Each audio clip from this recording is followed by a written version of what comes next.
신청하셨어요? 오늘 이제 교수님께서 AI 교육을 진행하라고 해서 저는 기준을 어디다 대야 될지 몰라가지고 근데 저는 타겟은 저는 그 AI를 좀 돌려서 딥러닝까지 할 수 있는 부분까지 좀 가보자. 근데 매니저님. 매니저님.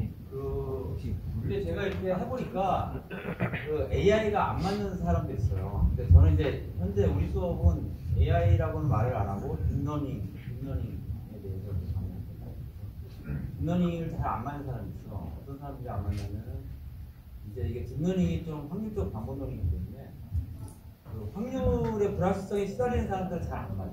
진짜요? 그러니까 1 더하기 1이면 다 2가 나와야 되는 사람들은 이렇게 생각하는데 우리는 1 더하기 1이 속된 말로 2가 안 나올 수도 있어. 왜 안 나오는지도 몰라.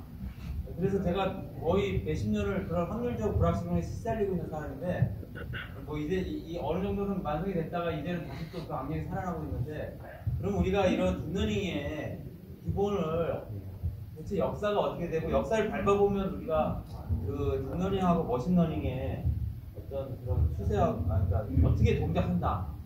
그래서 오늘은 딥러닝을 어떻게 훈련시킬 수 있는 방법론까지 가보고 그래서 그걸 갖다가 이제 수학을 안 쓰고 오늘 강의 내용은 제가 기획실도 다 들어와라 한 이유가 그냥 감성적으로 좀 이해를 할 수 있게끔 이제 좀 강의를 좀 하려고 그러고 딥러닝이라는 게 이런 거구나 이렇게 어려운 것도 아니고 이런 시시한 거 갖고 힘성 교수가 노벨 물리학상까지 받을 수 있나 이렇게 뭐 생각할 정도로 그런 우선 그 인공지능이하고 다 아는 거고 이제 저희는 이제 저희 때는 이제 머신러닝이라고 했어요. 머신러닝이라고 그래서 이제 그 기계가 학습을 한다는 게 별게 아니야. 일단 데이터가 있으면 기계가 그 데이터를 기반으로 뭐 분집화를 한다든가 모아주는 거죠. 분집화를 한다든가 아니면 옆에 있는 거를 잘 이렇게 찾아가지고 자기만의 어떤 세력을 키운다든가 아니면 좀 어려운 그 머신러닝 기법으로 뭐 마크업 모델을 히든으로 해서 뭐 WE 스토캐스틱 프로세싱이라고 그러는데 뭐 그런 걸 한다든가 그래서 이런 거에 대한 머신러닝이 이제 그걸 머신러닝이긴 해요. 그래서 데이터가 많으면 이런 이제 수학적 기반에서 어떤 알고리즘을 돌리면 얘가 그래도 워킹을 다 해. 다 하는데 우리가 딥러닝이라고 해서 신경망을 이제 그 생각을 해내서 신경망으로 사람처럼 할 수 없을까? 한 게 이제 언제 동작했냐면 1950년대 등장했어요. 되게 빠른 거죠. 그게 이제 나왔습니다.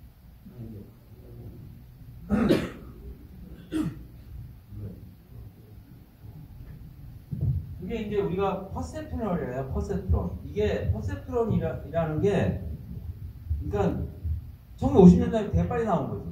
근데 이제 조금 후담을 말하면 1950년대 퍼셉트론이 했을 때 그때 분위기가 지금 분위기가 비슷했어. 와 앞으로는 이제 뭐 인공지능이 뭐 다 해결한대. 50년대 택도 없는 소리를 그때 하고 있었는데 그 퍼셉트론은 뭐냐?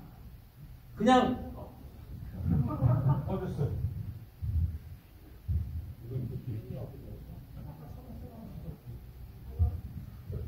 그 퍼셉트론인 게 뭐냐면 이게 신경망을 우리가 그러니까 신경이네요. 이게 한국도 맞을 수 있는. 이게 그 신경망하고 비슷해. 노드하고. 근데 신경망은 아니야. 근데 비슷하게 우리가 시뮬레이션 했어. 그래서 어떤 신호가 들어오면 가중치를 못해 그 신호에. 그래서 이거 그 구인모사 많을까? 그리고 거기에 성향을 좀 더해. 그러면 이게 리니어 함수가 되는 거예요 원래는. 근데 여기다가 그 액티베이션 펑션을 통과해서 출력을 해. 뭐냐면 요 나오는 신호가 어느 값 이상이면은 1로 출력하고 어느 값 이하면 0으로 출력해요. 그래서 여기에 있는 걸 이제 그 액티베이션 함수 활성화 함수라고 그러는데 요까지 모아지는 건 이제 가중합이에요. 우리가 곱하기야 그냥 x0 곱하기 w00 플러스 x 곱하기 w10에다가 여기다가 그냥 편약을 곱한 거에 활성화 함수를 씌워서 출력을 하는 거야. 그러니까 이거는 이 리니어 함수에다가 선형 함수에다가 이제 활성 함수를 넣은 거야. 그러니까 이거를 우리가 파라메타를 만약 0.9하고 0.1하고 b가 0.4인 경우 x0 0.2, 0.8일 때는 활성 함수 입력이 0.5이 되니까 출력이 1이 돼. 뭐 이런 거야 함수가. 근데 이게 이런 함수라고 생각을 해요. 생각을 이제 하고 다음 장에 이제 나오는데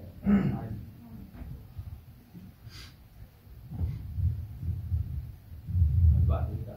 한번 내주셔서 선 가지러 갔습니다. 새로운 선 가지러 갔습니다. 이게 근데 우리가 W00, W10고 B0는 몰라 무슨 값인지 몰라. 그래서 이거를 결정을 해야 돼. 이 파라메타를. 그래서 이 신경망에는 세 개의 파라메타가 있는 거예요. 이렇게 결정하기 위해서. 그런데 이 세 개의 파라메타를 결정하는 알고리즘을 찾는 게 몇 년이 걸렸냐? 20년 걸렸어요. 20년. 요 세 개를 찾는 거. 요 신경망. 54년에 나온 게 요 파라메타 값을 찾는 여정을 완성시킨 게 84년에 힌턴 교수가 최종적으로 완성시킨 거야. 그러니까 20년 걸린 거야. 20년. 그러면 우리가 이 신경망 퍼셉트론이 도대체 어떤 의미가 있느냐를 좀 알아야 돼요. 퍼셉트론이 어떤 의미가 있냐고. 이게 퍼셉트론이 어떤 의미가 있냐면 이게 제일 윗그림하고 퍼셉트론이 어떤 의미가 있냐면 x, y 틀이잖아. 입력이 두 개야. x0하고 x1이죠. 그죠? 그러면은 이 편면을 w라는 벡터가 나눠주는 거야. w라는 벡터가 나눠주는 거야. 무슨 말이냐면 아까 그 퍼셉트론이 평면에서 하는 일은 평면을 분할을 해.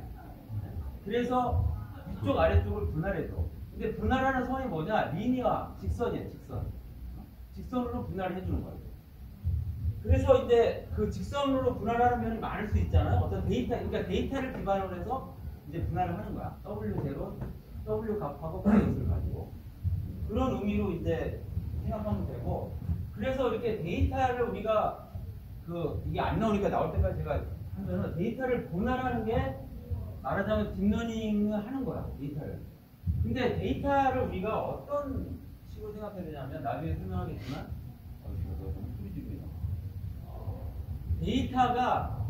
데이터를 우리가 벡터로 생각해야 돼요. 간단한 게 아니라 데이터가 하나의 값으로 이루어진 데이터도 있지만 어떤 데이터들은 2차원 데이터, 뭐 일상 이렇게 이루어진 데이터 있잖아요. 우리가 만약 어떤 무슨 데이터를 구했을 때 보면은 뭐 1, 3, 5, 7, 9, 뭐 키, 그러니까 이런 거지. 키, 몸무게, 뭐 얼굴 크기, 코 크기, 눈 크기 이런 거가 한 사람의 데이터라 그러면 그 사람을 이루고 있는 데이터는 많을 거 아니야. 그죠? 그러니까 데이터가 벡터인 거야, 벡터. 그러니까 그 벡터 공간이 이렇게 펼쳐지는 거야, 데이터가. 우리가 2차원 공간으로 펼쳐지는 게 아니라 3차원 벡터, 데이터가 3차원이라면 우리가 몸무게하고 키하고 가슴 둘레를 가지고 사람을 어떤 분석을 한다 그러면은 우리가 데이터가 3차원이잖아요. 그럼 3차원 공간에 그 데이터가 흩어져 있는 거야. 그럼 이 3차원 공간에 흩어져 있는 데이터를 우리가 잘 나누는 게 말하자면 인공지능의 딥러닝이 잘 나누게 해주는 거야. 다른 기법도 있어요. 그런 걸 나누는 거예요. 그러니까 결국은 우리가 공간상에 이렇게 흩어진 데이터들을 나누는 거야. 그게 이제 딥러닝을 생각하면 되는데 그럼 공간상에 흩어져 있는 데이터는 어떤 데이터냐? 이게 그 데이터가 어떤 확률적 분포를 가지고 흩어져 있는 거야. 마구 흩어져 있으면 우리가 딥러닝의 의미가 없어요. 뭐냐면 어떤 확률적인 분포로 있어야지 우리가 나눌 거 아니야. 어떤 놈은 저쪽에 가 있고 어떤 놈은 이쪽에 가 있고 이렇게 해야지 나눌 거 아니에요. 뭐 데이터가 막 세 개 서로 다른 데이터가 막 뒤섞여 있어 막 안에다. 그냥 나눌 수 없는 거잖아요. 그죠? 그러니까 어떤 확률적인 분포를 가지고 있는 데이터를 잘 나누게 하는 게 말하자면 딥러닝이다. 이렇게 생각하면 되는 거예요. 그러니까 이런 게 제일 쉬워. 어떤 딥러닝을 정의하기가. 그래서 우리가 딥러닝을 구축할 때도 그런 식 관점으로 구축하고 생각하면은 되게 편해요. 그래서 딥러닝은 뭘 다루는 거냐? 벡터야. 우리 입력은 다 벡터라고 생각하시면 돼요. 그냥 숫자가 하나의 벡터열이다. 벡터열이 펼쳐진 그 공간에서 그거를 잘 나누는, 확률적으로 흩어져 있는 공간에서 그거를 이렇게 잘 나누는 게 딥러닝이다. 이렇게 생각하면 돼요. 그러니까 이런 단순한 이 W0, W1 요 자체가 평면을 이제 나누는 거다 이렇게 되는 거죠.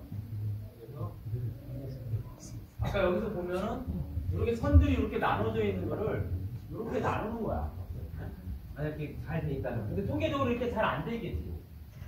퍼센트론이 이런 개념이에요. 이런 W 가지고 있는 표면을 나눈다. 근데 이렇게 해갖고 50년대에 초반에는 분위기 좋았어. 근데 민스크라는 양반이 여기다가 완전 춤을 추나. 20년을 꼼짝 못하게. 저주를 퍼부었는데, 우리가 어떤 알고리즘이 생각하려면 기본적인 논리가 들어가야 돼요. 기본적인 논리가. 그러면 우리가 갖고 있는 기본적인 논리가 뭐냐면, AND, OR, NAND, 그 다음에 NAND야 뭐 OR의 낫이니까 되는데, 그 다음에 XOR가 있어요. XOR가 뭐냐면, 같으면 제로고 다르면 1을 출력하는 게 이제 XOR 논리예요. 그러니까 이런 기본적인 논리를 어떤 알고리즘이 다 만족시켜야지 그 알고리즘이 발달하고 논리를 우리가 구성할 수 있는 거 아니야. XOR라는 논리를 구성 못하는 어떤 기계 가지고 논리를 확장시킬 수는 없는 거예요. 그죠? 그러니까 논리가 다 이렇게 구현이 돼야 돼. AND, OR, XOR 이런 논리가. 그 XOR, XOR라는 거는 우리가 게이트로 이제 표현을 하면은 이제 게이트를 이렇게 몇 개 써야 돼. OR AND를 써서 뭐 AND를 붙이면 이제 XOR 게이트가 되는데, 이거는 이제 뭐 이런 게이트 아는 사람은 뭐 알 텐데, 뭐냐면 이거를 우리가 이 XOR를 그래프로 그리면 그 하얀 거는 이제 제로가 되는 거예요. 제로는 제로야. 1은 제로고, 1제로는 검은색 1이고, 제로 1도 검은색이 1이야. 이런 평면인 거예요. 무슨 말인지 이해되죠? 보이죠? 그러면은 AND는 이런 평면이야. 이런 평면에 점이 이렇게 있어. OR는 이렇게 점이 있어. 그러면 AND하고 OR는 아까 그 퍼센트론이 리니어하다 선형으로 이제 나눈다.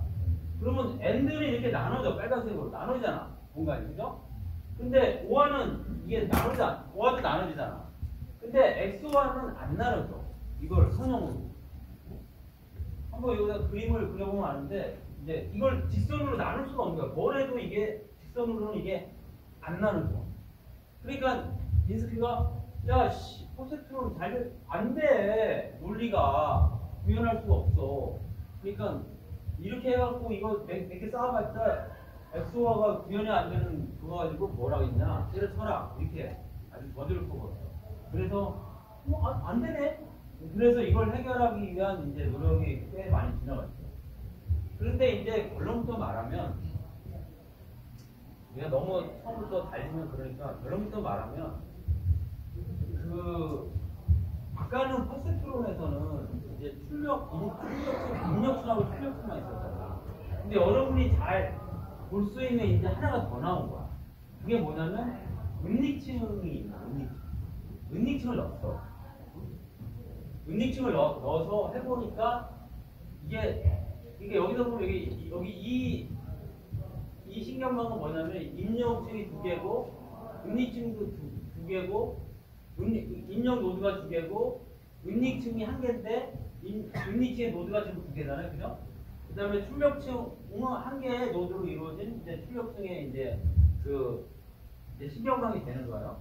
근데 이제 아까 내가 이제 노테이션을 미안하지만 이게 노테이션을 좀 헷갈리게 나중에 이제 소개도 되겠지만 헷갈리게 좀 표시했지만 어찌됐건 X0에서 뭐 이게 은닉층에 제로로 가는 건 내가 이렇게 1층에 W00, 1층에 W01, 1층에 10, 1층에 11.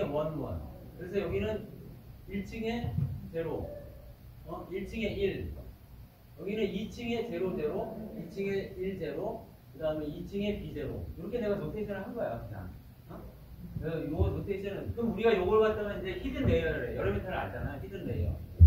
근데 이게 결론부터 말하면, 이렇게 히든 레이어를 주면 어떤 효과가 있냐면, 요런 이렇게 이 평면을 살짝 구부리는 거야. 살짝 구부리는 거야. 좀 입체적으로. 이 히든 레이어 하나를 놓으면서. 또 다른 해석이 가능한데, 요 해석은 조금 어렵지만, 하여튼 살짝 구부리는 효과가 나. 그래가지고, 구부리면 이렇게 그림상 구부려서 여기를 딱 잘라버리면, 이게 이렇게 구별이 되는 거야. 그래서, 히든 레이어를 넣었더니, 좀 평면을 좀 왜곡하는 효과가 있을 수도 있고, 아니면 평면을 두 개로 나누는 효과도 있을 수 있어. 그거 좀 해석이 다른데, 하여튼 이런 효과가 히든 레이어 있다는 걸 알아. 그래서 여기는 현재 아까 말한 두 개의 입력으로 이루어진 인적층과 두 개의 노드로 이루어진 이제 입력층 하나, 출력층 하나. 그 다음에 좀 중요한 게 또 하나 있는데, 결론부터 말하면 아까는 활성화 함수를 어떤 값보다 크면 1, 어떤 값보다 크지 않으면 0 이렇게 잡았잖아요. 이게 스텝 함수잖아. 근데 이 활성화 함수를 뭘로 잡았냐면 이런 시그모이드 함수로 활성화 함수를 잡은 거죠.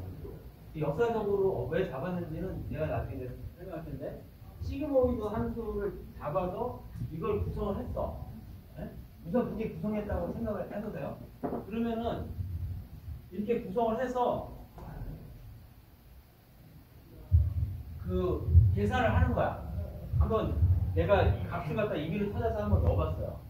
W1 00가 20, W1 01이 마이너스 20, W1 12, 20, W1 12 마이너스 20 이렇게 값을 넣어놨어. 값을 넣어놓고 여기다 계산을 한 거야. 어떻게 계산했냐? 다음 페이지. 페이지죠?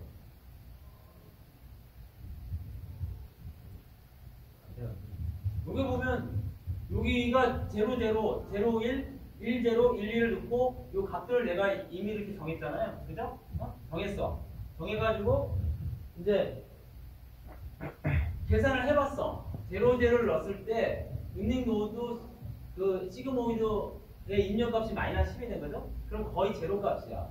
그 은닉 노드 2도 또 이 제로 값을 가지고 계산하면은 은닉 노드 2가 그 시그모이드 입력값이 30이니까 1이나 요 1 가지고 또 계산해서 시그마 마이너스 10 제로가 되는데 이 계산식을 같이 풀기에는 너무 그러니까 이거예요. 자, 여기다 이게 값을 두는 거야. 여기는 값이 뭐냐? 제로가 들어갔으니까 제로 곱하기 이거 더하기 제로 곱하기 이거 더하기 제로가 되죠. 그러면 B1만 남겠지. 플러스 B1 제로니까 이거에다가 이제 시그모이드를 함수를 씌우면 뭐 아까 이게 10이라고 그랬나? 그럼 시그모이드 10이면 무슨 값이 나오겠지. 그럼 그 값 곱하기 또 이거 여기서 무슨 값이 나오면 이거 곱하기 이거를 해서 다시 여기서 B02를 더해서 시그모이드를 하면 출력이 되겠죠. 산수야 완전 산수. 무슨 말인지 이해되죠? 그냥 계산을 한 거야. 계산을 했어. 우리가 이렇게 짜서 내가 이 값은 대충 이렇게 대충 정했어.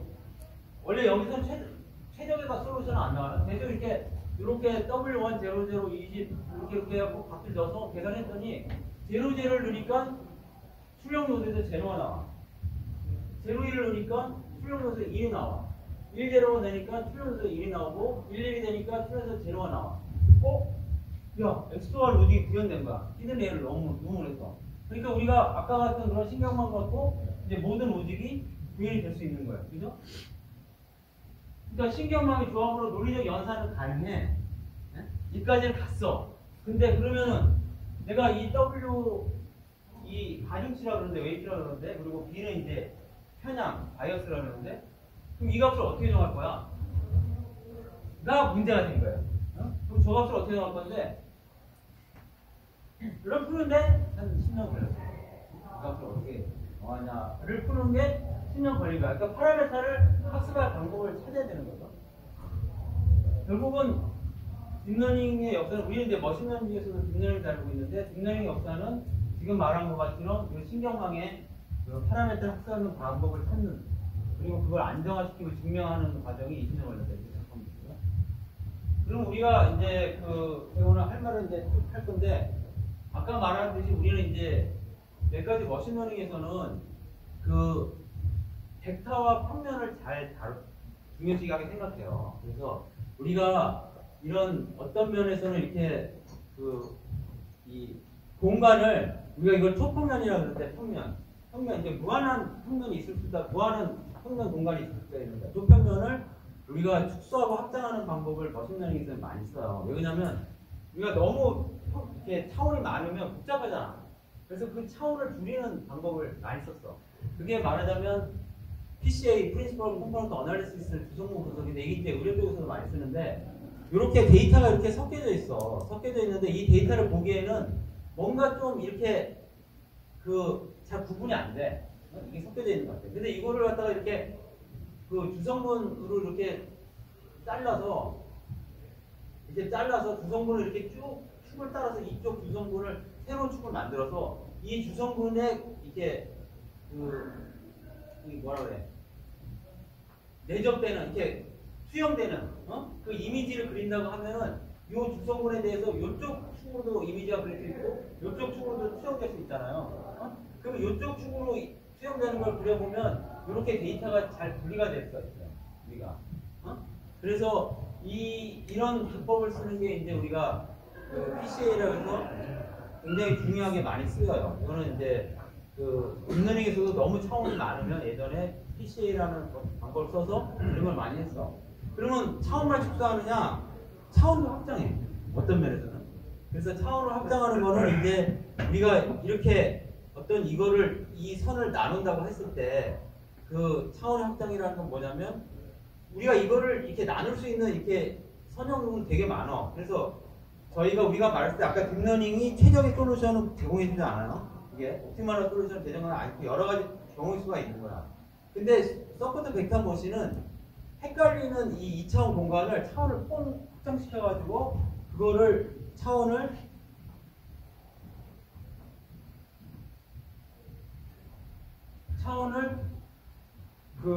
구별하게 만드는 기법이 있어요. 우리가 이렇게 우리가 평면에 이렇게 파란 거하고 빨간 게 이렇게 나눠져 있다. 그러면은 이게 선형적으로는 이게 구별할 수가 없잖아. 잘. 근데 이게 서포트 벡터 머신은 이 수학적으로 다 별로 이렇게 복잡하지 않는데 얘 차원을 무한대로 좀 뻥뚫어. 그러면 여기 보면은 이렇게 빨간 게 여기 이렇게 바깥에 있고 파란 게 안쪽에 있잖아요. 그럼 요걸 갖다가 이 평면을 갖다가 이렇게 구부러진 평면이 아니라 이렇게 반듯한 평면으로 이렇게 자를 수가 있어요. 이렇게 잘라. 그래서 이렇게 평면으로 이렇게 나눠줄 수 있게 돼 있어요. 그래서 보통 평면에 이렇게 돼 있는 걸 우리가 잘 못 나누는 거를 이렇게 평면을 이렇게 확장을 해요. 공간으로. 그래서 이렇게 차원을 확장을 해서 하다 보면 이렇게 잘 나눠요. 그래서 이게 서포트 벡터 머신이라고 해갖고 이게 서포트 벡터 머신이 개발된 이후로 엄청나게 많이 쓰였어요. 머신러닝이 굉장히 중요한 알고리즘이고 지금도 많이 쓰여. 그래서 이렇게 우리는 당시 머신러닝에서는 데이터를 다루기 때문에 데이터를 우리는 항상 벡터라고 생각하는 게 편해. 이렇게 어렵게 생각하지 마시고 하여튼 많은 이제 요소를 가진 벡터다. 벡터 공간에서 우리가 뭔가를 생각하면 되게 이렇게 수학적 논리는 엄격하지만 이렇게 머신러닝에 잘 들어맞는 알고리즘이 개발되고 있어요. 근데 사실은 이제 머신러닝에서 이제 딥러닝에서 기본적으로 하는 수학은 이제 선형대수학하고 미적분, 그다음에 이제 확률 이론 이 세 가지가 중요한 건데 이제 선형대수학은 행렬이잖아요. 행렬이 왜 좋냐면 우리가 이렇게 행렬에 우리가 이게 도마뱀의 어떤 세 가지 도마뱀의 길이, 무게, 속도, 나이를 가지고 이렇게 행렬을 우리가 구성할 수 있잖아요. 그죠? 그리고 행렬의 한 행이 요 도마뱀의 하나의 특성을 이렇게 나타내는 거야. 이 열은 어떤 필드를 나타내는 거고. 근데 행렬은 이렇게 행렬을 만들고 나면 행렬을 여러분들이 이제 대학교 때 이공계에 있는 사람들 생각해 보면 행렬은 마법이 좀 있어. 마법. 왜냐면 이렇게 행렬을 이렇게 만들어 놓으면 이 행렬 갖고 곱하기 뭐 하다 보면은 굉장히 많은 좋은 성질들이 저절로 다 계산이 돼요. 편하게. 그래서 우리가 이런 걸 갖다가 기본 속성을 기반으로 한 산발성 중심이다. 그러니까 하다 보니까 뭐 좋은 게 되게 많이 나와. 그래서 우리가 행렬은 지금은 안 다루겠지만 다음 시간부터 우리가 파이프를 돌리면 이제 다 이런 벡터와 행렬의 기본으로 이제 텐서라고 그러는데 그런 기본으로 우리가 다 돌아갈 거예요. 그래서 우리가 행렬에 대한 어떤 기본적으로 행렬을 많이 쓰고 행렬에 어떤 좋은 성분들이 많이 있구나 이렇게 생각하면 되고 곱하기도 되게 편하게 될 수 있어요. 데이터까지 곱할 때. 그래서 행렬을 많이 써. 그리고 행렬은 사실은 우리가 행렬을 어떤 열 공간으로 이루어지고 이렇게 우리가 이렇게 행렬의 1, 0, 0, 1, 0, 0, 1이라는 어떤 이걸 행렬로 만들 수 있잖아요. 그럼 이 행렬이 가지는 어떤 공간이 있어, 공간. 그 공간에서 우리가 하나하나 이 행들은 어떤 그 행렬의 열 공간을 이렇게 만들 수 있다. 어떤 이런 감성적인 그냥 감각으로만 생각하면 돼요. 너무 어렵게 생각하지 말고. 그래서 이런 어떤 투영, 내적이라든가 이런 걸 가지고 우리가 여러 가지 벡터 공간에서 자유자재로 공간을 바꿀 수 있다. 이렇게 또 생각하면 될 거예요. 이렇게 어렵게 생각, 이런 것도 다루는구나. 그래서 아이젠 벡터도 다루는구나. 이렇게 이제 생각하면 될 거고. 그래서 행렬을 많이 다뤄요. 그 다음에 두 번째, 이제 확률도 많이 다뤄요. 확률도 많이 다루는데, 확률은 제가 이제 확률은 이제 굉장히 이제 중요하죠. 확률은 이제 기본적인 우리가 개념만 알면 결국은 이제 확률은 어떤 이벤트 사건에 대한 불확실성을 정량하는 수학이다. 그래서 이제 빈도주의 관점하고 베이스 관점이 있는데, 빈도주의 관점 뭐냐면 직접 해보는 거야. 한 수백 번 수천 번 뭐 해봐가지고 이게 확률이 얼마네? 뭐 이렇게 하는 거야. 예? 시뮬레이션 해보면 되죠. 근데 베이지안의 관점은 뭐냐면, 베이지안 관점은 몇 가지를 가지고 그 확률을 계산해내는 거야. 뭘 가지고 계산해내느냐? 어떤 이벤트가 발생했어. 그럼 그 이벤트가 어떤 디펜던시가 발생했는지를 기반으로 그 이벤트에 대한 확률을 계속 고쳐나가는 그런 게 이제 베이시안 룰이에요. 그래서 제가 그 한 가지 그 베이시안 룰의 딜레마를 잠깐 소개해 줄 텐데, 그 미국의 옛날 퀴즈쇼에 이제 쇼에 어떤 게 있었냐면 문 3개를 이렇게 나가면 문 3개가 있어. 근데 문 3개 뒤에 자동차가 하나 있어, 자동차가. 그래서 자동차에 있는 문을 고르라 그래. 그 다른 문 2개는 염소가 있어. 그럼 염소를 선택한 문을 열면 이제 염소를 갖고 가는 거고, 자동차를 선택한 문을 자동차를 갖고 가는 거야. 그럼 여기서 자동차를 선택할 확률은 3분의 1이잖아, 그죠? 한 사람이 자동차를 이 문이야, A라는 문 선택했어. 근데 사회자가 짓궂게도 그 문 하나를 살짝 열어줬어. 열어보니까 염소가 있어. 여기 염소가 있네? 어싸! 염소 하나 피했어. 왜 자동차가 2개 중에 하나 있는 거야, 이제. 그러면은 여러분이 자기가 선택한 문 있잖아. 그 문을 바꾸는 게 좋을까? 안 바꾸는 게 좋을까?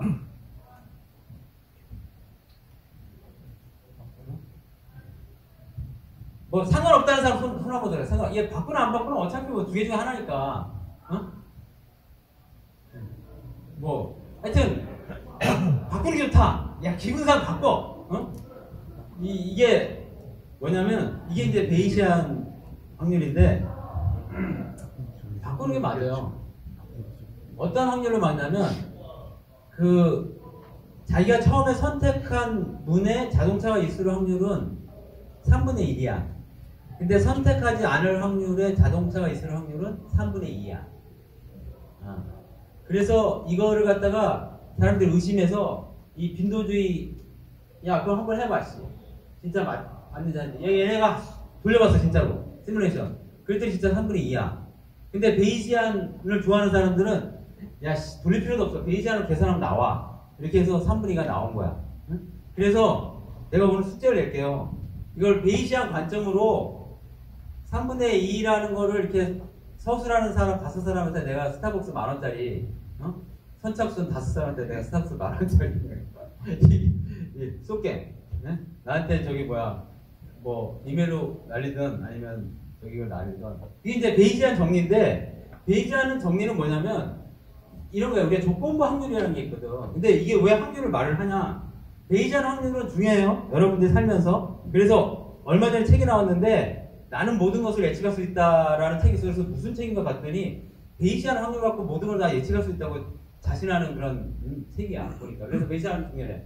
베이시안 확률은 뭐냐면 이게 조건부 확률이라는 게 있어. 어떤 2가 일어났을 때, 2,2가 일어났을 때 2원이 일어나는 이런 조건부 확률이 이게 확률이거든요. 그리고 또 2원이 일어났을 때 2,2가 일어났을 때 조건부 확률이, 우리가 이렇게 2원이 2,2가 동시에 일어날 확률을 우리가 조건부 확률이라고 그러는데, 이거는 그 2,2가 일어났을 경우에 2원이 일어날 확률 곱하기 2,2가 일어날 확률이야. 바꿔도 상관없어. 그래서 이렇게 돼. 그래서 베이지 정리는 뭐냐면 이런 거야. 이런 간단하게. 우리가 PA가 일어났을 때 PB가 일어날 확률은 우리가 선언적이라고 그래. 어떤 알고 있는 분포를 기반으로 이런 이벤트가 발생했을 때에 따라서 평가가 달라져. 그 말이 무슨 말이냐면 제가 쉽게 설명하면 이런 거예요. 아까 그 염소문도 생각하면 우리가 이제 그 말하자면 지금 생성형 모델을 쓰잖아요. 생성형 모델을 쓰는데 그럼 나는 하고 그 다음에 나올 말이 뭐야? 너무 많잖아. 그럼 나는 지금 해도 너무 많잖아. 그죠? 그러니까 그 다음 나올 말들이 나는 하고 나는 지금 말했을 때 달라지는 거야. 그 다음 나올 말 확률이. 근데 나는 지금 회사에서 하면 되게 좁혀져.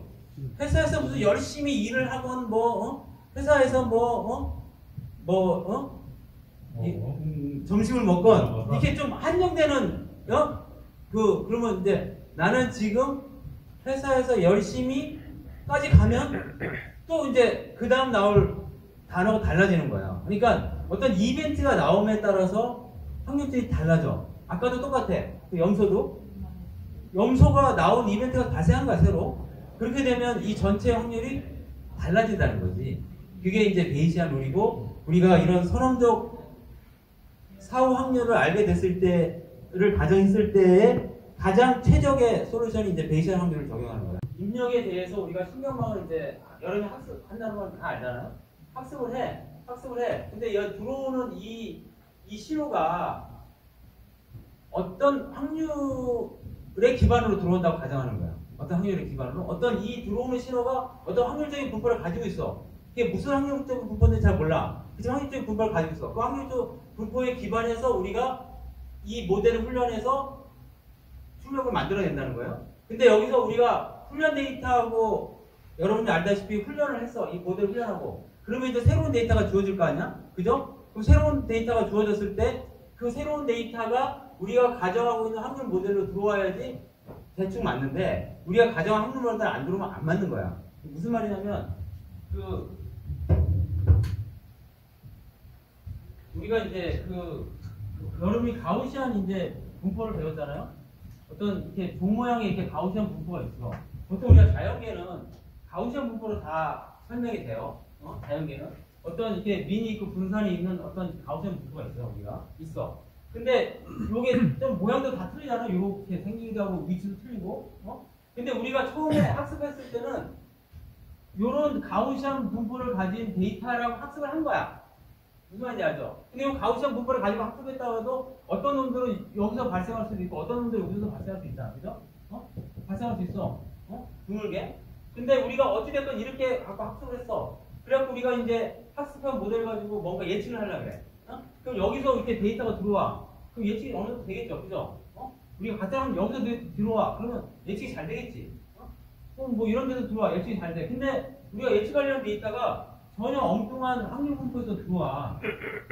그러면은 예측이 잘 안 된다는 거죠. 그죠? 우리가 가정한 데이터는 이런 분포를 이루는 그 공간상에서 그런 분포를 이루는 놈을 가지고 훈련을 했는데 영 엉뚱한데 아까 우리가 공간을 얘기했잖아. 영 엉뚱한 공간에 있는 데이터가 들어온 거야. 우리가 지구에서 놀게 돼서 이상한 3차원 데이터에서 신호가 왔어. 4차원 데이터에서. 그럼 우리가 이거 에러가 여기서 발생을 한다는 거야.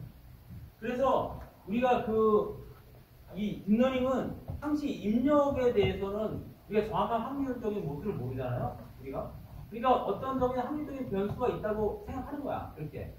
그래서 이제 슈퍼벡터 머신 같으면은 이미 주어진 환경에 대해서 최적의 평면을 다루는데 딥러닝은 나중에 말하겠지만 얘가 좀 이상해. 하여튼 이상하게 잘해. 왜 잘하는지 몰라. 어찌됐건 확률적인 분포가 다르면은 달라진다는 거지. 그래서 딥러닝 할 때 이제 이런 학습하는 거하고 수론할 때 분포가 틀리면 이런 건 잘 안 되는 거예요. 대표적인 게 고생하는 게 이제 안성에 있는 비전 팀이 걔는 이제 확률적인 이 분포 기준이 없어. 데이터의 기준이. 그래서 이제 고생하고 있는데 그래서 여러분들이 이제 확률에 대해서 이제 그래서 내가 맨날 확률에 시달리는 이유가 우리는 확률적인 기반으로 이 모델을 훈련시키거든. 근데 했는데 잘 안 돼. 그래서 나한테 물어봐 맨날. 왜 안 되는데? 모르는데. 왜 모르는데? 그래. 모르는 게 맞는 거야. 너 95%네 정확도가. 예, 5%의 오이시물 포함됩니다. 왜 포함되는데? 몰라! 어디서 왔는지를. 그러니까 몰라. 그러니까 맨날 거기에 시달리는 거야. 무슨 말인지 이해되시죠? 그러니까 우리 이 입력에 대해서 우리가 확률적인 분포를 이루고 있다. 이렇게 생각하시면 되고.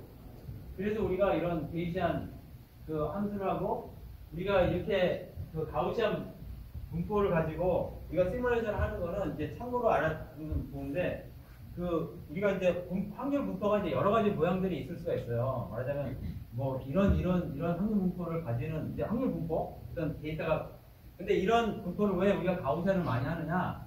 이런 아무나 확률 분포도 가우시안을 이렇게 몇 가지 분석하면 비슷하게 쫓아가. 그래서 우리가 어떤 임의의 어떤 확률 분포를 뭐라고 할까? 확률 분포는 시그마 가우시안으로 하면은 얘가 어느 정도 가거든요. 그래서 우리는 그 가우시안 분포를 가지고 많이 그 ML을 하는 사람들을 몰아요. 그 스캔에서. 어찌됐건 입력 데이터가 어떤 확률 분포를 가지고 있는 거구나.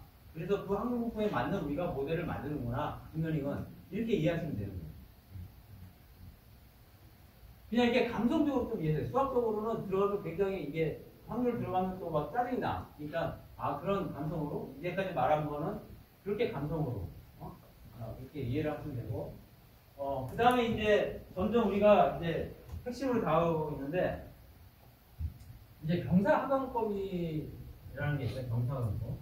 경사하강법은 뭐냐면 간단해. 우리가 산에서 내려갔을 때 이게 울퉁불퉁하지 않은 산이라 그러면 내려갈 때 이제 가장 빨리 내려가는 방법은 그 가장 가파른 길로 내려가면 되잖아요. 가장 이렇게 가파른 길로 이렇게 가파른 길로 이렇게 내려가면 돼요. 가파른 길로 내려가면 도착할 거 아니에요, 그죠? 그럼 여기서 가파른 길이라는 게 뭐예요? 가파른 길이라는 게 뭐냐면 결국 우리가 고등학교 때 배운 수학을 생각하면 이 점에서의 미분, 이 기울기가 가장 가파른 거야. 거기서 어떤 곡선에서 이 미분값이 그 미분값에 따라서 조금씩 가면 돼요. 이렇게 조금씩 더해서 이게 말하자면 경사하강법이야. 그래도 간단하잖아, 그죠? 간단해. 그럼 우리가 이 곡선을 갖다가 어떤 코스라고 생각해, 코스. 그럼 이 코스를 가장 간단히 어떤 W에 대한 코스라고 생각하면 이 코스에 대한 거를 W 입장에서 가장 간단히 내려가려면 이 W에 대해서 이 미분한 이 값에 따라서만 내려오면 되는 거예요. 그래서 여기서 이제 산길을 찾아가는 거야. 여기서부터 이렇게 산길을 찾아가. 산길을 찾아가는데 우리가 이런 그 3D 평면 자체가 이게 조금 이렇게 복잡하지만 이 길만 찾아갈 경우에는 이게 콘벡스한 쉐이프라고 발생할 수가 있는 거야. 그래서 우리가 콘벡스라는 거 이렇게 오목한 거 아니야? 오목한 거? 오목한 거는 이 글로벌한 미니멈이 있어. 그러니까 언젠가를 가다 보면은 글로벌한 미니멈에 도착하는 거죠. 근데 그것도 아닌 것도 많이 있어. 뭐냐면 이런 거 같은 경우는 안장이라 그러는데 이런 거는 이쪽으로는 미니멈으로 갈 것 같지만 이게 발을 잘못 헛디디면 그냥 남쪽으로 추락하는 이런 굉장히 불안한 것도 있는데 어찌됐건 우리가 어떤 코스트 함수를 이렇게 콤플렉스로 만들면 우리가 여기에 최저점을 이렇게 가서 우리가 도달할 수 있다. 이렇게 되는 거예요. 포멀 디스트리뷰션은 이렇게 되는 거예요. 어떤 코스트를 우리가 어떤 그 정답하고 그 다음에 예측한 값들의 차이라고 생각하면 이 차이를 제곱을 해서 양수를 만든 다음에 다 더하면 이게 코스트잖아요. 코스트를 생각하면 이 코스트를 그 가장 낮추는 방법은 요 길 따라 가는 거다. 이렇게 그냥 생각하면 돼요. 지금 나중에 설명할 거니까. 근데 이제 이런 게 있어요. 길 따라 가는데 이게 산에서 이제 길을 따라 내려가는데 이제 내 방향은 동서남북밖에 못 가. 이게 가로지르는 못 가. 그러면 어떻게 내려가야 돼? 한 번은 이쪽으로 가고 무시하고 딴 거는 무시하고 한 번은 서쪽으로 가고 서쪽이 기울어져 있고 한 번은 남쪽으로 가고 이렇게 그 방향대로만 가야 될 거 아니에요, 그죠? 그러니까 이렇게 그 원수에 따라서만 이제 움직여서 이제 경사항을 해야 된다는 거지. 여기는 이제 하나의 함수지만 여기 같은 경우에는 이 두 개의 함수가 두 개의 변수가 반영될 수가 있어. 그러면 이쪽으로 내려올 거는 이쪽만 반영되는 변수만 따라서 내려오면 되는 거고, 이쪽에 반영되는 거는 이쪽에 반영되는 변수만 따라서 내려오면 되는 거야. 그러니까 이런 관점에 갖고 있는 게 뭐냐면 편미분이야, 편미분. 편미분 우리가 고등학교 때 배웠잖아. 어떤 변수에 대해서만 이제 미분을 하는 거야. 변수에 대해서. 딴 거는 신경 안 써. 나는 딴 거는 신경 안 쓰겠다. 우선 그 변수에 대해서만 우리가 최대 그 변하는 그 지점을 찾겠다. 그러니까 동으로 가려면 동만 신경 써서 동에 대해서만 신경 써서 우리가 기울기만 계산하면 되고, 서로 가려면 서만 신경 써서 기울기만 계산하면 되고. 그러니까 이런 거를 가지고 우리가 이제 그 딥러닝을 이제 그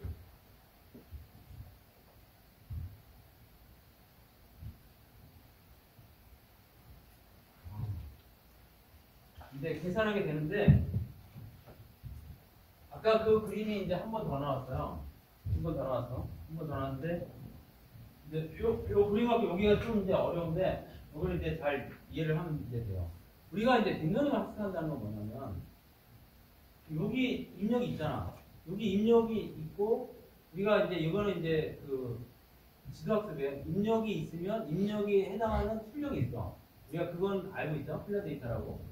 여기 입력이 있어. 이 입력에 대해서 우리가 알고 있는 출력이 있어. 그죠? 출력이 있어. 근데 우리가 이 네트워크에서, 이 신경망에서 우리가 이 입력대로 이렇게 신경망을 하다 보니까 이 출력대로 안 나와. 처음에. 그죠? 에러가 나올 거 아니야. 에러가 나와. 에러가 나오면 이 에러를 이렇게 블록한 함수로 만들어 버립니다. 이 에러를. 그 블록한 함수로 만들어. 그러면 우리의 목적은 뭐야? 에러를 줄이는 거야. 에러를. 어디에 대해서? 이 변수들 있잖아. 이 안 정해진 값들. 안 정해진 값들에 대해서 에러를 줄이는 거야. 우리의 목적은. 이미 우리가 에러가 나온다를 알고 있고, 에러를 가지고 컴플렉스 함수를 만들어서 그 에러를 여기에 대해서 줄여. 어떻게 줄여? 아까 경사학법처럼 요 하나의 변수에 따라서 따라 내려가 보는 거야, 그 에러를. 그래서 거기서 하나씩 줄여. 우리가 아까 그 산에 내려갈 때 이게 산으로 이렇게 내려가. 여기서 또 내려가. 이렇게 내려가는데 요 한꺼번에 여기서 뛰어갈 수 없잖아. 그죠? 천천히 내려가자, 천천히. 하나씩. 이렇게 가고, 또 가고, 또 가고, 이렇게. 무슨 말이냐면, 여기서도 똑같이 이 에러를 한 번에 다 못 줄이니 하나씩 줄이자, 하나씩. 단계적으로. 그래서 아이디가 뭐냐? 어차피 손실은 가죽자 편향의 함수야. 들어가니까. 그래서 두 변수에서 이 손실을 가지고 컴플렉스 함수를 만들어서 경사학법을 사용한 점진적으로 가중치하고 편향을 최적화하는 거예요. 이게 말하자면 그 딥러닝 학습하는 기본 생각이야. 그냥. 그래서 여기서 여기에서 이제 해야 될 거는, 여기 신경망을 아까 다시 보면 두 개의 입력으로 이루어진 입력층, 그리고 입력층이 하나인데 두 개의 노드로 이루어지고, 또 출력층이 하나의 노드로 이루어진 출력층에 활성함수는 시그모를 썼고, 손실함수는 미스퀘어 에러를 가지고 이렇게 우리가 정의를 한다고. 그쵸? 그럼 이렇게 정의하면은 이 네트워크에 대해서는 정의는 끝난 거야. 그리고 이제 우리가 여기 훈련 데이터가 가득 있겠지? 이 훈련 갖고 훈련을 하면 돼. 그리고 우리가 이제 지금부터 이제 이걸 훈련하는 거를 배울 텐데, 우선은 훈련할 게 뭔지를 우선 우리가 살펴봅시다. 훈련할 게 뭔지. 그 G11의 은닉지 여기 이 값은 결국은 W111 이거 곱하기 X1 더하기 이거 곱하기 X2 더하기 B1, 그리고 여기서 그 시그모이드 함수를 씌운 게 A11, 그리고 주체층에 이거는 똑같죠. 이거 곱하기 X1 더하기 이거 곱하기 X2 더하기 이거를 한 게 G12고, 그 다음에 여기에 시그모이드를 씌운 게 1, 2 이렇게 되는 거죠. 똑같아. 그것도 똑같아. 그러니까 일반적인 방식은 뭐냐면, 우리가 이 식이 결국에는 이게 그냥 간단한 매트리스 연산이야.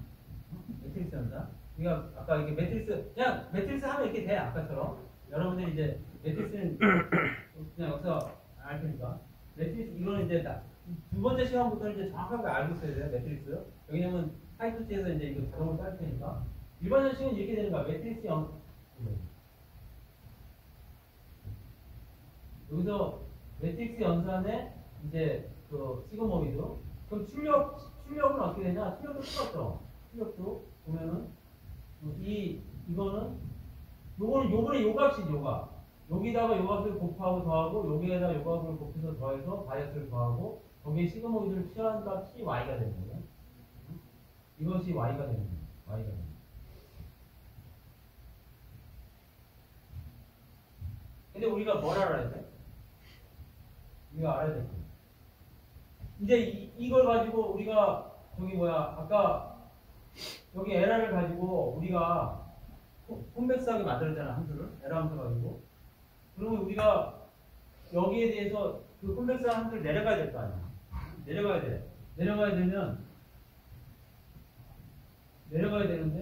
되면 어떤 걸 여기서 여기 출력에서 보면은 이 로스 손실 함수를 W1, 2에 대해서 봐야 될 거 아니야. 그죠?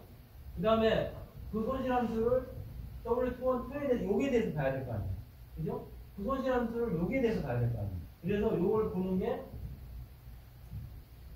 출력 신경세포에서 가집수와 편향의 요 값들을 알아야 되는 거야.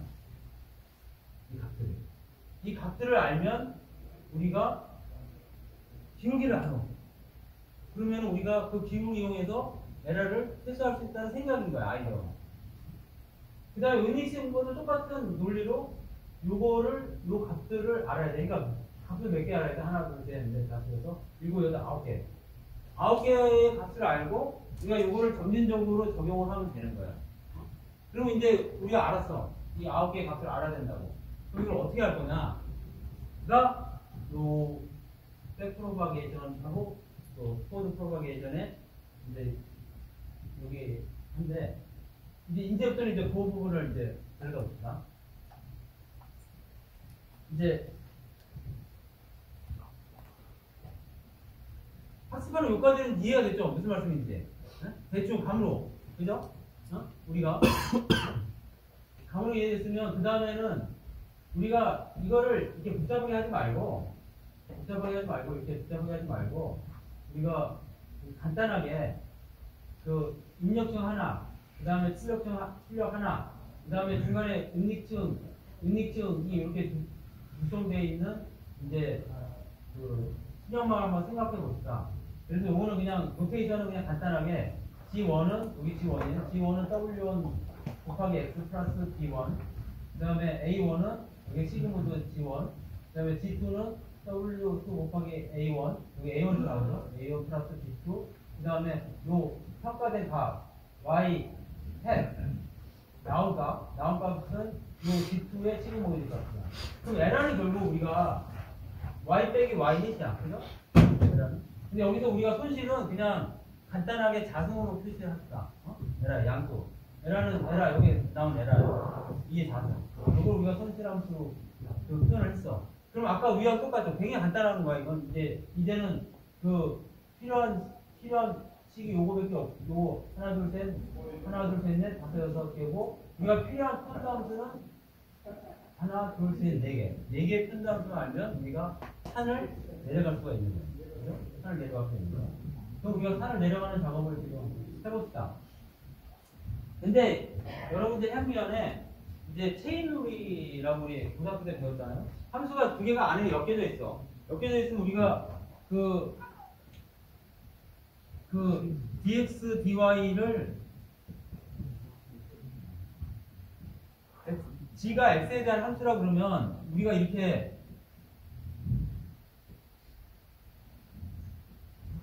이런 거 체인으로 배웠잖아요. 기억나세요? 고등학교 때 이게 체인룰이야. 그러니까 이 x는 g하고 연결돼 있고, 그러니까 이런 거지. y는 sin x 제곱이야. 이런 거 이거 함수잖아요. 그럼 이걸 어떻게 생각할 수 있냐면 y는 사인 G고 G는 X 제곱이게 되는 거예요. 그죠? 이런 거야? 안 보이구나.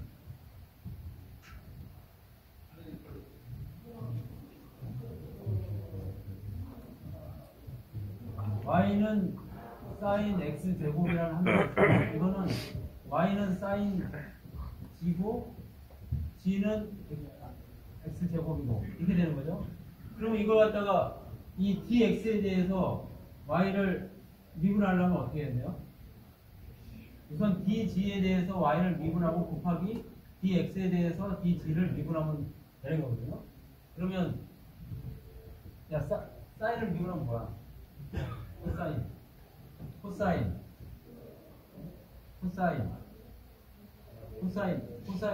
g가 되나? 그지? 그 다음에 여기 x는 2x가 되나 이게? 이렇게 되지? 그러면 어떻게 돼 이게?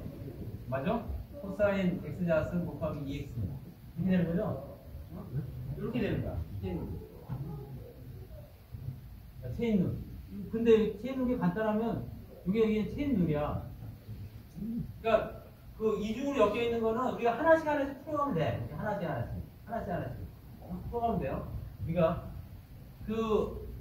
이 체인룰을 근데 우리가 여기에서는 이제 그 편미분을 하는 거는 그냥 D를 편미분 신호를 바꾸면 돼. dx 그러니까 x에 대해서만 y를 편미분해라. 그러면 똑같이 이렇게 편미분 기호를 써주면 끝나는 거야. 이거는 이제 기본적인 수학이기 때문에 이런 편미분은 들어가요. 이렇게 이건 이제 수학이 들어가는 거야. 왜 그 말을 하냐?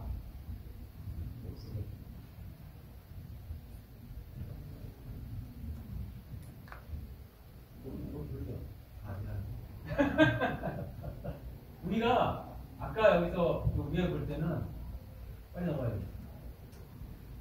이거를 구해야 돼. 이 미분함, 편미분함 WT에서 편미분함을 구해야 돼. 여기 L을 이렇게 LR의 자승으로 정의된 손실함수의 편미분함수를 구해야 돼. 그럼 이거는 뭐냐? 우리가 이 그림에서 보면은 순서대로 요 L 있고 여기 E가 있고 여기 A가 있고 여기 G가 있어. 그죠? W가 있어. 그지? 순서대로 이렇게 쭉 배치돼 있어 여기가. 쭉.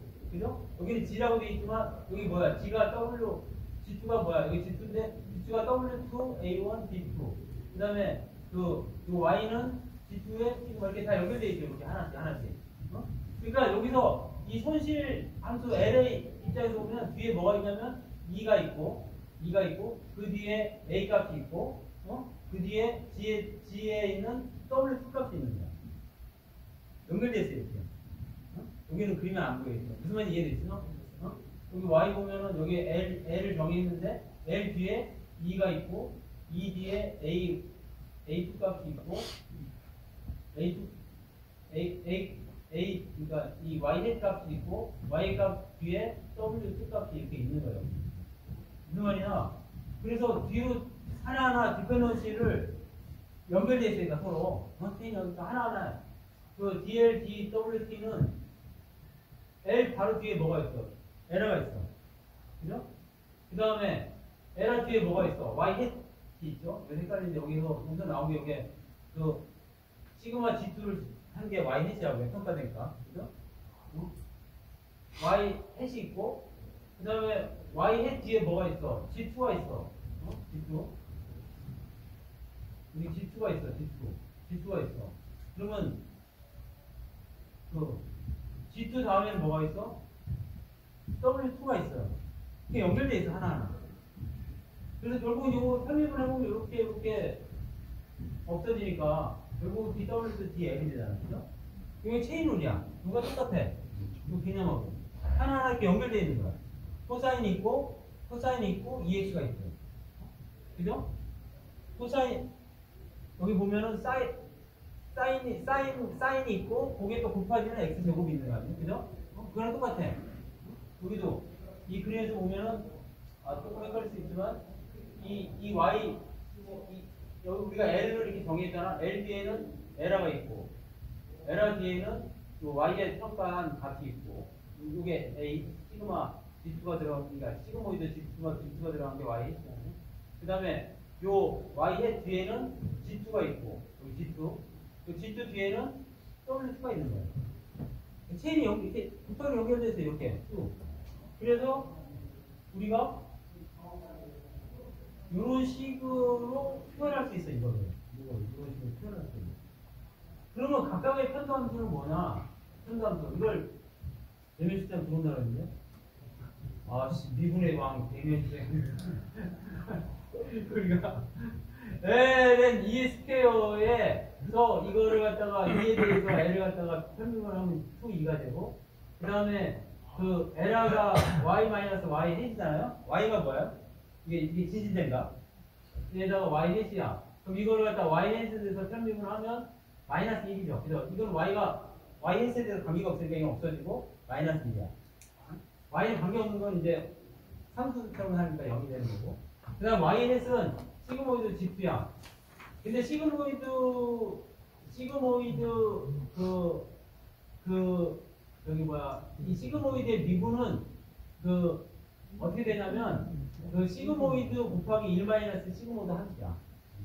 시그모이드 원래 이거는 이제 이렇게 알고 있습니다. 그러니까 요거를 갖다가 y 햇은 시그모이드 G2인데 그럼 y 햇을 대해서 G2에 대해서 편미분 하면 요 값이 나와.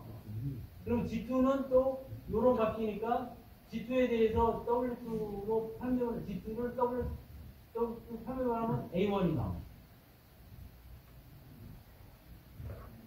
그래서 이게 무슨 말이냐? 이게 봐봐요. 우리가 원하는 건 이 값이잖아, 이가. 이 값이잖아. 이 값이 지금 어떻게 돼 있어? 값들이 다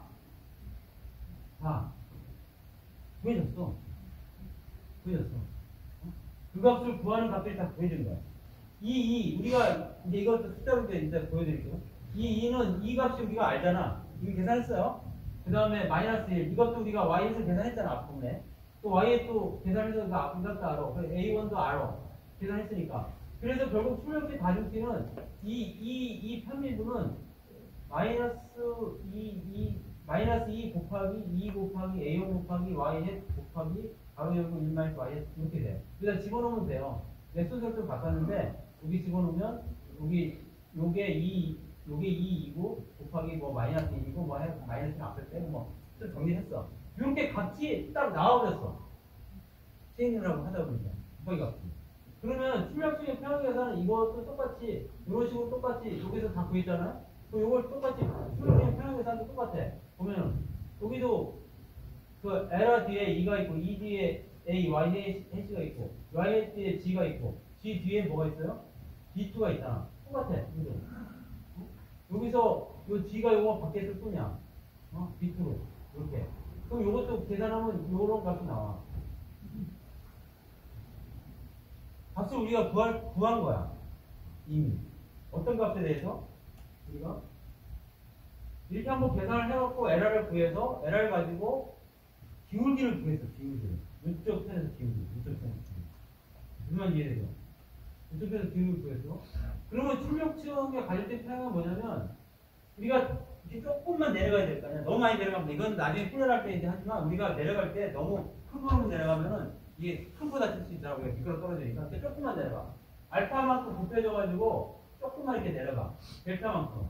그러면 델타만큼 내려간다고 해서 마이너스 붙였잖아요. 그러면 새로운 값은 이 WT에다가 델타만큼 내려온 값을 새로 적용하는 거예요.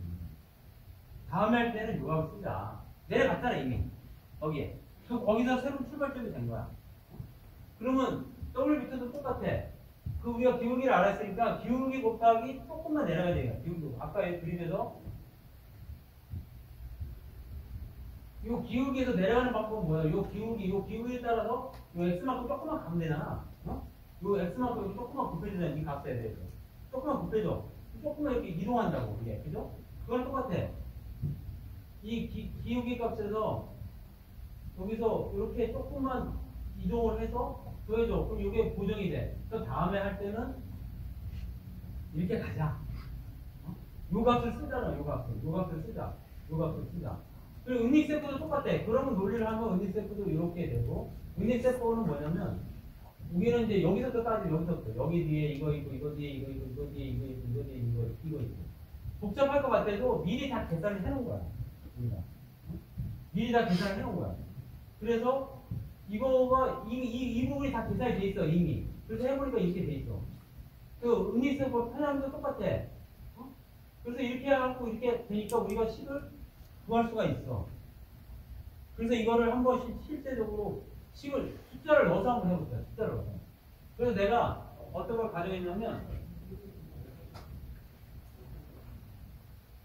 요런 그 네트워크에서 W1을 0점으로 잡고 B1을 마이너스 1, W2를 0.3으로 잡고 B2를 1로 잡고 Y는 그러니까 이게 트루스야 Y가 X가 3이 들어왔을 때 이 네트워크는 1.5가 돼야 된다고 그렇게 훈련돼 있다가 두었다고 보는 거야. 우리가 하나. 그 다음에 알파 우리가 이거를 0.2로 잡았어. 그럼 어떻게 계산하는지 봅시다. 여기서 우리가 이거 아무 편에 잡은 거잖아. 그지? 연산 순서를 따지면 G1을 우선 계산하면 W1 곱하기 X 플러스 B1가 0.5야. A1은 시그모이드 G1이니까 요거밖에 나와. B2는 W2 곱하기 A1 플러스 B2니까 요거밖에 나와. 이거 지금 A1을 구했죠 우리가? 이거 지우는 되죠? 또 구했어. 그럼 Y에서 뭐야? 시그모이드 G2니까 이 G2를 넣어. 그럼 이만큼 나와. 그럼 L은 뭐야? 1.5에다가 우리가 평가한 값. 그걸 해. 그러면 0.6만큼 나와. 그럼 손실은 뭐예요? LI 자승으로 하기로 했으니까 이 값이 나와. 네? 그죠? 값을 다 구했어. 숫자로 다 구했어. 그럼 여기다가 충격지 가속 계산을 하면 뭐야? 이거는 요식만 계산하면 되는 거 아니야? 요식만. 요식에 들어가는 거 우리가 다 구했잖아. 그럼 너 곱하기를 해. 그럼 가족 이거 해야니까 기울기 얼마큼 나왔어? 마이너스 0.16. 오, 바라보니까 마이너스 0.16. 3이 나온 거야. 그래서 그 충격주의 가중치하고 편향도 똑같이 편향에 대해서 이렇게 계산하면 이렇게 딱 나오잖아요. 그럼 이걸 이제 우리가 고정만 해주면 돼. 알파라는 기술을 곱해가지고 얼마큼 우리가 급하게 내려갈 건지 천천히 내려갈 건지를 해서 0.2를 곱하면 이 값이 나와. 그러면 W2에다가 이만큼 내려가서 다음에 W2를 하자는 거야. 응? 점진적으로. 그러면 다음에 쓸 W2의 값은 뭐예요? 0.33273이잖아요. 다음에 처음에는 뭐를 우리가 가정했어? W2를 0.3으로 했는데 한 바퀴 이렇게 딱 가서 통과하고 다시 이렇게 가니까 뭐가 나왔어요? 0.33273이라는 값을 다음에 써야 되겠다. 이게 나온 거야. 똑같아. B2도 처음에 이걸 똑같이 계산하니까 처음에 이게 1.0525가 나왔어. 처음에 우리가 2로 잡았는데 한 바퀴 앞으로 갔다가 평가를 해서 다시 뒤로 가서 해보니까 1.0525가 나온 거야. 그러니까 어떻게 됐어? 변수들이 다 업데이트가 됩니다. 그냥 복잡할 것 같아. 근데 이런 값들은 이미 다 계산된 거야. 그래서 우리가 이게 앞으로 갈 때 계산할 때를 포워드 프로파게이션이거든요. 뒤로 가서 이렇게 업그레이드를 할 때를 백워드 프로파게이션이거든요. 그러니까 포워드 프로파게이션은 값을 얻어내는 거야. 과연 이 네트워크 값이 뭘 나타내는지. 그래서 그 트루스하고 비교를 해서 그 에러를 가지고 백워드 프로파게이션 하면서 변수들을 이렇게 다 순차적으로 바꿀 수가 있어요. 이렇게 하나씩 이렇게 착착착착 무슨 이렇게 미터기 넘어가듯이 착착착착 변해. 그럼 다음에 할 때는 x가 그냥 4로 들어왔는데 플러스 y가 3이 돼야 된다. 그러면 그 값을 얻어서 다시 또 이걸 하는 거야. 이렇게.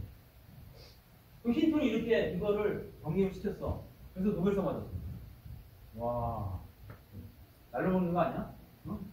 그죠? 나도 깜짝 놀랐어. 힌트는 노벨상 받았을 때. 노벨상 받으려면 거창한 무슨 수학 멋진 걸 해가지고 내가 전혀 모르는 걸 해야 되는데 그게 아니라 백워드 포워드 프로파게이션 이거 정립해서 노벨상 받는 거야. 근데 이게 20년 걸렸어. 지금 정확히 표정으로 가서는 했습니다. 무슨 말인지 이해되시죠? 이렇게 학습을 하는 거야. 이렇게 학습을 하는 거야. 그래서 우리가 인턴이 이걸 이제 피드 포워드 뉴럴 넷이라고 해요. 이런 뉴럴 넷을 짜가지고 이걸 갖다가 어떻게 하면 돼? 이렇게 입력이 쫙 이제 줄 섰겠죠. 훈련돼 있다가 쫙 줄 섰겠지. 그럼 여기다가 입력 하나씩 넣는다. 쭈쭈쭈 가. 그래서 훈련돼 있다가 이 평가된 결과 나오면 트루스하고 비교를 해. 에러를 구해. 다시 거꾸로 가 이렇게. 하나씩 하면 돼. 하나씩. 순차적으로. 좀 오래 걸리겠지만. 일단은 그냥 곱하기 더하기밖에 없어. 이 네트워크에서는. 아까 그런 포워드를 하고 백워드를 하면 훈련이 되는 거야. 얼마나 훌륭한 시스템이야. 근데 이것이 확신이 안 되잖아. 확신이. 야 그러면 진짜 되나? 어? 우리가 아까 뭐라 그랬어? 이런 확률 분포가 있잖아. 확률 분포. 이런 확률 분포에 대해서 진짜 되나? 이런 의심이 있을 거 아니야. 근데 진짜 돼. 되는데 이게 SVM보다 훨씬 잘 돼. SVM은 어떤 있는 데이터를 가지고 이렇게 수학적으로 잘 가공을 해서 넣어야 되지만 얘는 주어진 데이터 갖고 학습을 하면 확률 분포를 어느 정도 배워. 이 주어진 데이터의 확률 분포를. 그래서 이제 시변고가 정리한 게 있는데 내가 이게 책에서 따왔어. 이거 잘 안 나오더라. 그 시변고 어떤 걸 증명했냐면 이게 우리가 은닉 신경세포를 일찍으로 무한정 쌓아. 무한정. 시그모이드 함수를 써. 어? 무한정 써서 시그모이드 함수를 쓰잖아. 쓰면은 출력 이 입력의 분포가 이렇게 이상한 이런 함수 있잖아요. 어? 별 이상한 함수를 써도 이 은닉 신경세포 하나만 무한정으로 가져가면 시그모이드로 된 거, 요거를 이렇게 시뮬레이션 할 수 있다는 거야. 근데 요거는 이제 시그모이드 함수 특징을 보면은 뭐 이렇게 막 더하다 보면 뭐 그렇게 돼요. 뭐 시그모이드 함수가 이렇게 되는 거니까 이걸 조금 옮겨서 이렇게 하고 뭐 조금 뒤집어서 이렇게 하고 뭐 하다 보면 이게 더해지고 하면 이렇게 뭔가 이렇게 모양을 갖춰갈 거 아니야? 희한한 모양들을 아까 가우시안 분포를 우리가 했듯이. 그래서 시벤슨이 이렇게 정리를 해. 야, 쓰니까 되네 확률 분포를. 그래서 우리가 확신이 들어간 거예요. 이게. 아, 의외로 확률 분포를 잘 따라가는구나. 입력에 대한 확률 분포를 잘 따라가서 우리가 이 입력에 대한 훈련 데이터에 대한 예측을 할 수 있는 뭔가 그 네트워크를 만들 수 있겠구나가 된 거예요. 새로운 이게 몇 년도 됐냐? 80년대 말에 됐어요. 80년대 말에 완성을 됐고, 그 다음에 이제 그러면 이제 그 인공신경망 이거 어떻게 보면 아까 다 했어요. 그 인공신경망을 우리가 이게 우리가 이제 짤 텐데 이게 짜서 이 웨이트 값을 이제 뭐 몇 가지 기법들이 있지만 주의할 것이 있지만 기법이 아니라 이렇게 출력성하고 입력성하고 출력성을 놔. 그 다음에 입력성은 이제 입력이 10개면 10개 놓고 노드를 출력이 4개면 4개 놓고 그다음에 입력성을 이렇게. 네? 입력성을 은닉층을 이렇게. 그건 지맘이야. 몇 개짜리. 뭐 요거처럼 3개를 넣건 아니면 뭐 1개만 넣건 2개만 넣건 그래서 다 연결해서 요걸 넣어서 한번 가서 평가하고 다시 가서 한번 가서 답을 얻은 다음에 뒤로 가서 평가하고 이걸 무한정으로 계속 그 데이터 할 때마다 계속 반복해. 요 훈련 데이터. 그래서 한번 이렇게 업그레이드 시켜. 요 방법은 몇 가지가 있어요. 뭐 배치로 한꺼번에 다 받아서 할지 아니면 몇 가지 나눠서 할지 이런 건 이제 뭐 배치 F 뭐 할 때 있는데 그런 거는 이제 그냥 기법이야. 기본적으로 이걸 넣어서 에러를 구한 다음에 다시 가서 평가를 해. 그 다음에 이 데이터를 다시 넣어. 뭐 에러가 어디에 도달할 때까지? 에러가 어디에 도달할 때까지? 우리가 상상하는 요 점에 도달할 때까지. 근데 이 점에 도달하는지 안 도달하는지 잘 몰라 우리가. 그러니까 에러가 어떤 범위 내로 작아지고 더 이상 안 작아질 때 우리가 그 훈련을 멈추는 거야. 훈련을 멈추는 거야. 그리고 훈련을 이렇게 멈추면 우리가 이 네트워크에 대한 훈련이 되는데 이게 의외로 잘 돼. 굉장히 이게 안정적으로 잘 돼. 그러면 야 그거 20년이나 걸렸어. 그 나중에 힌턴도 여기까지 가는데 왜 20년이 걸렸냐. 자기도 좀 헷갈리는 거지. 왜 20년이 갔어. 몇 가지 좀 이유가 있는데 이제 우선 이제 은닉층을 이제 써야 된다는 거 하고 그 다음에 이제 그 계산 함수가 아니라 아까 왜 115에서 썼어요? 우리가 미분을 해야 되잖아. 미분을. 근데 아까 계산 함수는 미분이 안 되잖아. 미분이 안 되는. 그러니까 미분이 되는 함수 중에서 가장 그럴듯한 함수가 시그모이드 함수야. 그래서 시그모이드 함수는 미분이 되니까 된 거야. 시그모이드 한번 썼고, 그러니까 되네? 또 이렇게 하니까? 그래서 된 거야. 그리고 또 한 가지가 이제 결정적으로 이제 좀 역할을 해줬는데, 이거 안 정했을 때, 이제 GPU가 결정적으로 역할을 했어요, GPU가. 그 GPU가 이제 80년대 말부터 이제 그 엔비디아에서 쿠다를 내놓은 게 80년대 말 정도 돼. 80년대 말. 쿠다.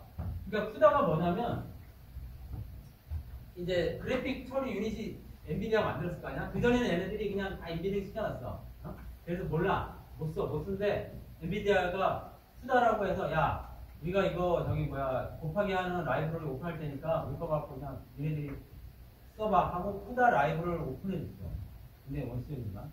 그래서 그 쿠다라비가 80년대에 된 거예요. 80년대 말에.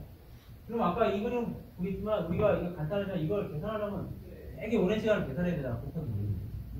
그러니까 이게 이제 매트릭스 연산으로 해서 되게 간단해. 하여튼 곱하기야. 다 곱하기. 그러니까 곱하기를 빨리 많이 해야 되는데 이걸 한번 검증하려면 시간이 오래 걸린 거지. 근데 쿠다를 써서 우리가 곱하기를 빨리 하다 보니까 우리가 이 실증 같은 게 그래서 쿠다가 이 딥러닝 분야에 이제 어떤 발전에 역할을 해요. 그래서 우리가 이렇게 알고 보면 간단해.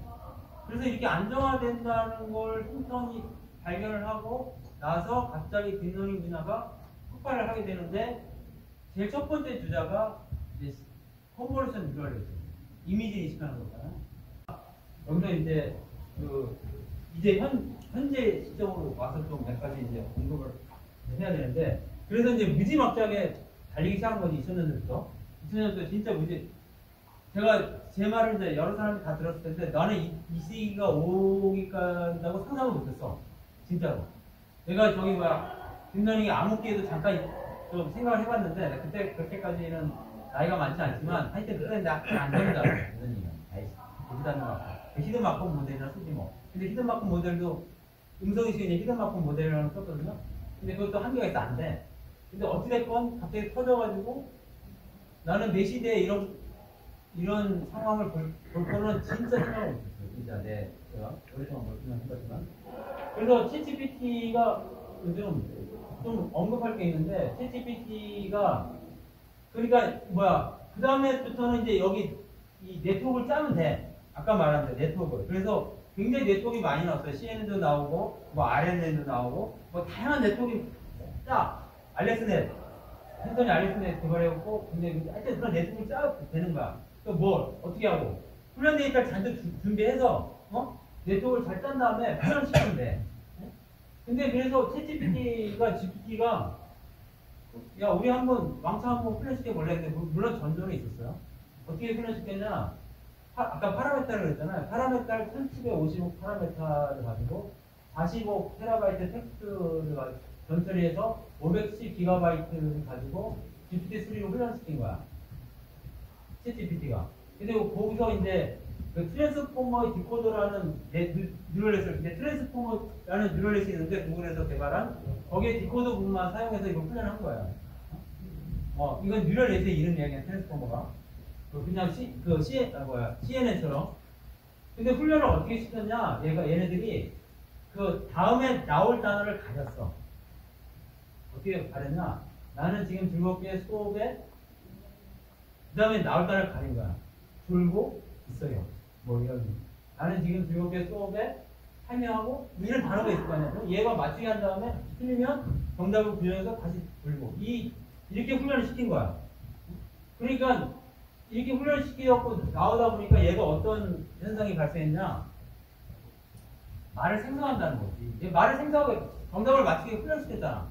그죠? 그러니까 이 네트워크가 말을 생성하게 네트워크에 훈련이 된 거야. 그래서 말을 생성하게 된 거야. 이 네트워크가. 그 GPT가 얼마나 빨리 발전하냐면 GPT-3 이후로는 얘네들이 파라메타를 공개를 안 해요. 우리가 1755 파라메타를 훈련하기 위해서는 어마어마한 그 GPU가 필요한데 그래서 우리가 못하잖아요. 맨날 우리 AI 챗봇하고 AI 그걸 보고 맨날 없다고 난리치는 게 이제 이런 거 하려면 이제 돈이 많이 드는 거죠. 그래서 GPT-3가 2020년 5월 28일 날 발표를 했어. 챗 GPT가 이 GPT-3의 할루시네이션을 제거하고 몇 가지 작업을 해서 2022년 11월 30일 날 발표를 해서 우리가 야 뭔가 사람처럼 말하는 새끼가 나왔다. 이게 2022년 11월 30일이야. 그러니까. 근데 그 다음에 어떻게 됐냐? GPT-3를 이제 RLHF 하여튼 했어. 그래서 GPT-4가 1년, 5개월도 안 돼서 GPT-4가 발표됐어. GPT-4가 또 2달 뒤에 발표됐어. 5원하고 5원 프로가 12월 1일 2년 만에 추론 모델이 나왔어. 그리고 GPT 4.5가 올해 2월에 발표됐어. 엄청나게 빠른 거예요.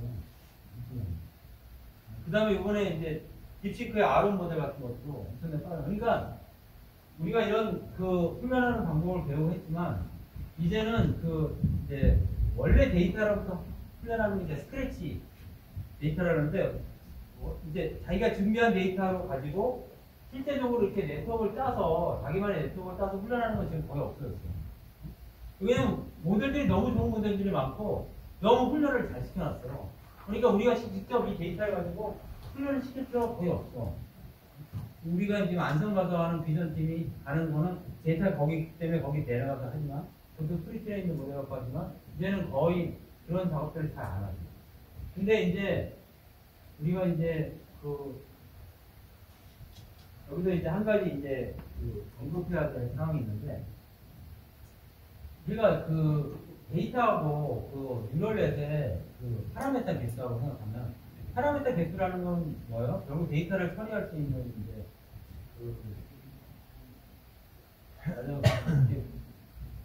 공간을 분리할 수 있는 그런 거 아니에요? 파라메타 개수가. 그러니까 내가 이렇게 잊어버리기 전에 잠깐 설명을 하는데 만약 이런 걸 본다면 거기다서요. 우리 다시 보면 이런 걸 본다면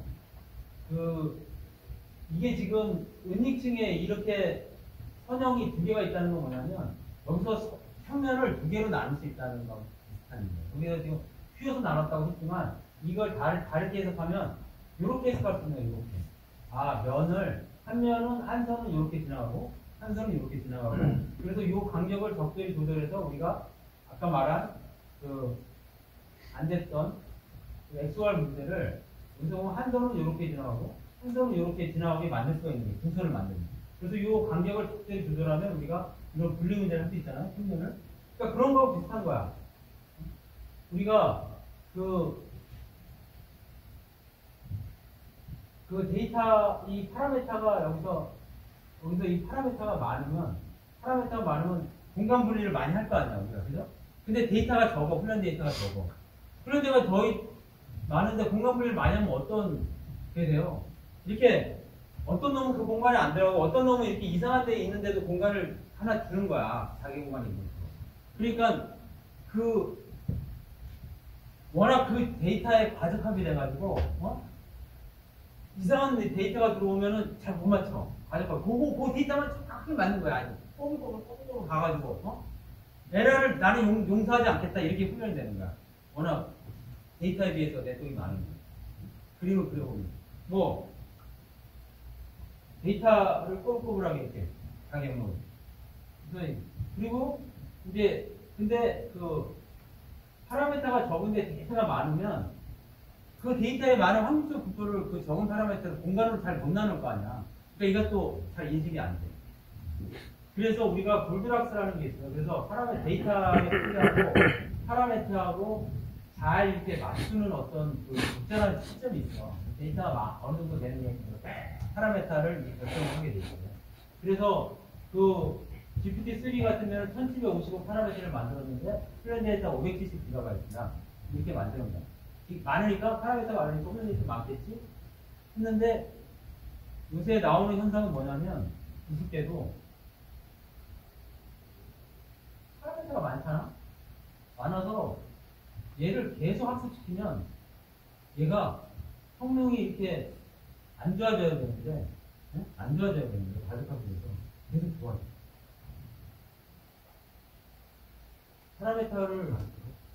파라메터를 많이 해서 훈련을 계속 배폭이라고 해서 반복 훈련을 계속 파라메터 업그레이드 시켜보니까 그냥 계속 돌아 넘어. 돈 많으니까 전기로 계속 쓰면 계속 돌려갖고 해보니까 얘가 성능이 이렇게 계속 좋아져. 근데 왜 좋아지는지 몰라. 수학적으로 해석이 안 돼. 왜 좋아지지? 그래서 요새 나오는 게, 그럼 얘가 과연 진짜 출현을 하고 있느냐, 내부에서. 얘가 출현을 하고 있는 거냐, 아니면은 출현을 하는 것처럼 보이느냐, 헷갈려. 무슨 이해되죠? 뭔가 좀 성능이 왜 좋아지지? 수학적으로 증명이 안 되고 있어요. 그러니까 이 분야가 아직까지 수학적으로 증명하는 것보다 많지만 그만큼 엄청나게 발전을 하고 있다는 거예요. 그러니까 조금 이제 헷갈리는 거예요, 사람들이. 이게 어디까지 갈 건지. 진짜 얘가 어떤 완벽한 진짜 세상의 모든 확률적인 모형을 갖고 있는 건지. 언어를 이해하는 거 보면은 우리가 언어의 어떤 그런 산업적인 어떤 확률 분포를 다 갖고 있는 거지, 미리. 응? 우리가 뭐 이렇게 생각할 수도 있는 거예요. 그죠? 그래서 이 부분은 아직 해결을 못했어. 그래서 이런 어떤 과제들도 있고, 이 분야는 이제 계속 발전해 나가고, 엄청나게 발전하겠습니다. 여기까지가 오늘 방금, 쉬기도 그렇고, 안 쉬기도 그렇고, 밥 먹고 하니까 너무 졸리죠. 근데, 하여튼, 제가 궁금한 거야. 어떤 의미인지를 알겠어. 어떻게 훈련시킨다. 그리고, 왜 되고, 왜 안 되고. 에 대한 의미. 그 다음에, 이걸 우리가 어떻게 써야 될지에 대한 문제. 그래서 사실 내가 이거를 갖다가 강의를 할 필요가 있을까 없을까 고민하는데, 그래서 한 번은 이렇게 동작한다 라는 걸 알고 넘어가는 것도 좋을 것 같고, 그런 의미론적으로 우리가 학습하는 것뿐만 아니라 아까 말한 그런 데이터의 확률적인 모델, 그리고 그런 방법론적인 모델에 대해서 우리가 숙지를 하고 있으면 그런 딥러닝 넘어서 이제 그래서 이걸 이제 AI로 가는 거잖아요. 그런 거에 대한 좀 이해가 하여튼 오늘 그 시간인데 이렇게 다들 열심히 참여해주셔서 고맙습니다.